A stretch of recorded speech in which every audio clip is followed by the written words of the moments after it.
Hi, I'm Luke. And I'm Zach. And we're here to take back your news from corporate media. This is Reclaim Gaming.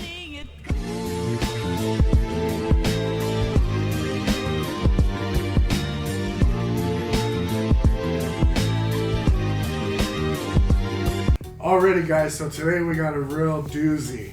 Nintendo. okay. Nintendo just got out of some legal trouble, if you will, in the district courts in Germany, the Frankfurt district court, if you will. Nintendo in Germany, uh-oh. Germany doesn't usually end well, does it? Anyhow, so as it happened, Norway, well, how did they get involved in this?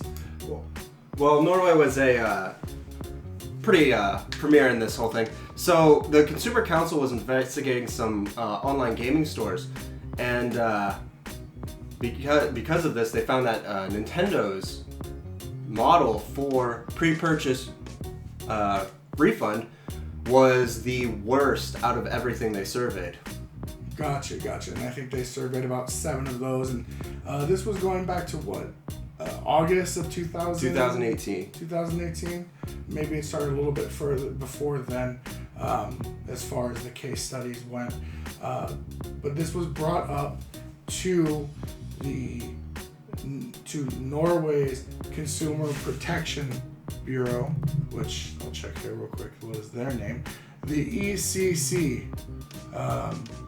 The Norwegian Consumer Council Office for Cross-Border Trade within the EU and EEA. I don't know what that means, but I'm sure somebody out there does.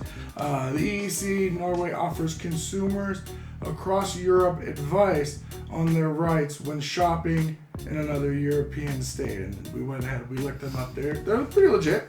It's a real governmental agency, so you can't get much better than that, right? These guys were like, hey, something's going wrong here. We don't like this. Nintendo, you guys are running amok, not allowing refunds for your pre-orders in your online digital store. This being something that's actually illegal, is what they're saying.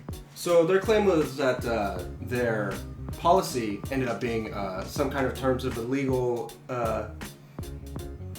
distribution that seemed to take advantage of their consumers in terms of the pre-purchase pre-order. That's the pre-order. That's the one we're looking for, right? So what was happening is when people wanted to refund their pre-order, Nintendo was basically saying no, right. Just flat out no. Right. And that's worldwide. And that was worldwide, yes. But Norway took a particular interest in this because they have something called the right of withdrawal. Right, something we don't have in the U.S. or a right to refund, essentially, is what we're talking about here. It's essentially, in this case, specifically, the right to withdraw would work in this case because if something is purchased online or by telephone, so if a good or service is transferred, a user has a cool down period. By user, I mean consumer. A consumer has a cool down period of 14 days for them to decide, hey, I actually am not happy with this, and for whatever reason, they're able to go ahead and get a refund. So please. I was gonna say, and for that, the consumer does not need to give a reason. They just say, I want a refund. Right. It is whatever you want. You can just get rid of it. If only. Right. I did that with my ex-wife. Got him! Now, what's particularly interesting here is within the constraints of that law, a service, even one that has been started, if you started the service in the agreement with the contractor that you purchased from, you can still receive a refund, but the contractor that you've purchased from is able to go ahead and charge you for a portion of that, but you can still get a refund here. So that's something of note that we can definitely look at later here. But specifically, Nintendo says, hey, we're not about that. We're not about that at all. We don't care. So Norway said, hey, Germany, Nintendo of Europe is located in your country, and we're all part of the EU, and you know we do things together. So we need you to go and bring these guys to court so we can go ahead and say, hey, this needs to stop. You guys are breaking laws here. And the reason that Norway went to Germany is because Nintendo's base in the EU is based in Germany. So in order for Norway to get into some kind of jurisdiction with them, they had to contact the government of Germany to try to take this to any kind of legal recourse that was necessary. Right. So the VZBV, the Federation of Jordan Consumer Organizations, is what they're using to challenge the claim that they have against Nintendo. Right. So they brought this to Nintendo. It went into a lawsuit in December of 2018, and you know these trials have been constantly going on in Frankfurt. I forget the exact name of the court, but it's very long and very German. And very German. Probably be like we'll show you. It's crazy. Yeah. But Nintendo essentially said, look, here's what's going on. You have a portion of your law saying that the right of withdrawal can be foregone if two things occur. One, we're talking about consent. Yes. You know, consent is sexy. Two, the performance has begun. Somehow still ties into consent, doesn't it? But essentially, performance having begun, what they're saying is the moment that you pre-order the title, that you have made a purchase and you have the opportunity to download your game. Not just because you downloaded your game. If you purchase it and download your and don't download the game, it still doesn't matter. It's the opportunity to download the game. So to make it real quick, what happens is Nintendo puts a product such as Super Mario, whatever the next one is, and Jim Bob wants to go download it. As soon as Jim Bob gives consent on purchase and says okay, doesn't even try to do anything. As soon as he says okay, it's done. Right. The law of withdrawal has gone full course in terms of Nintendo's... Well, as long as the performance has begun. Yes. And that as long as they deliver on their product. That is what the sticking point is here. Is Nintendo is saying this, as soon as you get the pre-order, the performance has begun. Mm-hmm. And this is very interesting because that's really the crux of this whole thing is the definition of when the performance begins. Now, as it turns out, the judges there in Frankfurt, or judge, I don't know his name or her name or its name, it's 2020.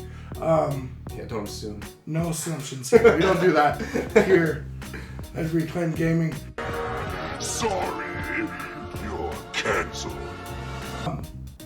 But the judge sided with Nintendo, saying that, okay, what you're saying makes sense. And logically, if you follow the logic that, you know, giving you the product by preloading it, or rather giving you the option to preload it, and giving you notification that you are losing your right to withdraw, if those events do occur, then fantastic. But really the stipulation is, or rather the argument is just based on that one tiny interpretation of... Well, not so fast. Okay. Because in the support plan for Nintendo EU, they also do say, what do I do if I want a refund? And strictly it says all sales are final. Right. And that's something that has to be considered. Mm-hmm. And that's probably something the judge considered as well. Because if they're saying all sales are final and they're not trying to refund, there's nothing to be had.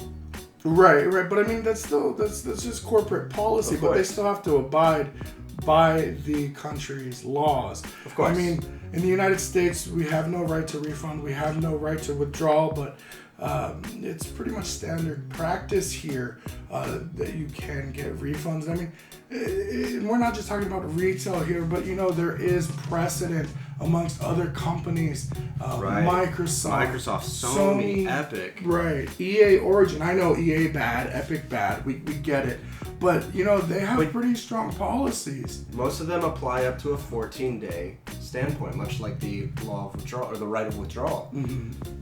Some of them even going so far as to say 14 days after purchase, up to 24 hours after the game is launched, up to a month after the game is launched. Yeah, and even EA is like 72 hours if it's their fault that the game's broken. Anthem. But that's the thing. You just have pretty much two companies. When this started, almost all of them had terrible refund policies. But now it's really just Ubisoft and Nintendo who have these more draconian Right. policies. And Ubisoft, they're like, yeah, we'll refund you if you buy something physical, but whatever. Not even you and then play. that's a whole nother thing with this Nintendo thing is, if we buy things pre-order, well, what's the difference between a physical copy and a digital copy? Why is it an ordeal? And a lot of that is speculatory. So Right. And I think if you go down to like GameStop, right, and this is kind of how it ties in, when you talked about that physical copy, you go down to GameStop, you're ordering something, but they can't give you anything, right? So you're just putting down a deposit. Right. So Nintendo's just arguing that we don't have a deposit, we're going to give you the good and we're just going to unlock it on the day. But is that a performance beginning? I don't think that anything is happening. I think if they were going to do anything like that, if they give you the ability to pre-purchase it and it's sold, it's in your hands, you should be able to have it. But But I think that's the crux of the problem here is that they don't have it. Right. I don't know, ultimately it's what's happened here is that Nintendo has found legal footing here. The court said this is good to go. That being said, the Norwegian government, the ECC, and the Ombudsman, The ombudsman? Ombudsman and ambassador, lawyer person, he is like, no, we're disappointed with this, and they're going to keep funding it. They have appealed, but it's going to be a while. I forget the exact date when it said. I think it said 6 months. Yeah. I believe. Because they went from August to December. The December trial is the one they just won. Right. Actually, it concluded this past December. Yeah. But we were not able to learn anything about it until there was now. There was a 6-month quiet. Well, it's not a 6-month quiet. It's a cooperation agreement. Something to do with when European countries work together in a legislative matter. The case files are sealed in a sense. So only so much information can actually get out. So we're kind of getting some trickle down. Right. And then, but it's trickling pretty quick. Right. Once you pop the cap, things are ready to go here. But yeah, that's just the kind of situation. Legally, they're not doing anything wrong, but ethically, they're really taking advantage of some of these people's unknowing or unwittingness of the situation. Oh, wow, score! Look at this. This is consumer rights abuse. You can tell that it's Consumer rights abuse. because of the way it is. Wow. some of these people, this is every Nintendo customer in the world. Right. Much bigger scale than some, for sure. Right.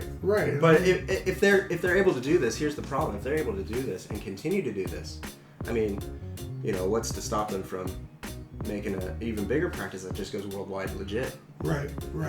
Well, and that's kind of the goal, right? Is you want these things to succeed in other countries, these laws to succeed in other countries, because those are the things that force companies into, I don't want to say submission, but yeah, they force companies into submission, and it causes changes in a worldwide business model because they start going, if it worked here, why doesn't it work there? well, people say that, right? But the company goes, why are we doing multiple different systems? It costs us When this more one money. works. You might as well just do it everywhere. And that's kind of how it led to, Steam having their return policy now. It's because of what was happening in the EU with their trade laws.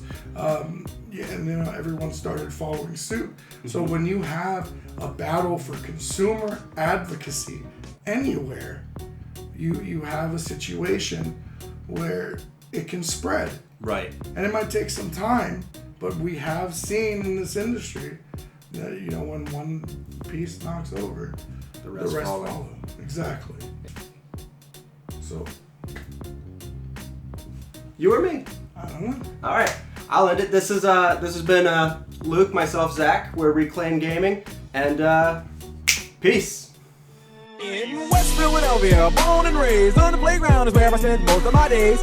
Chilling out, maxing, relaxing, all cool and all shooting some b-ball outside of the school. When a couple of guys who were up to no good started making trouble in my neighborhood. I got in one little fight and my mom got scared and said, "You're moving with your auntie and uncle in Bel Air." I begged and pleaded with her day after day, but she packed my suitcase and sent me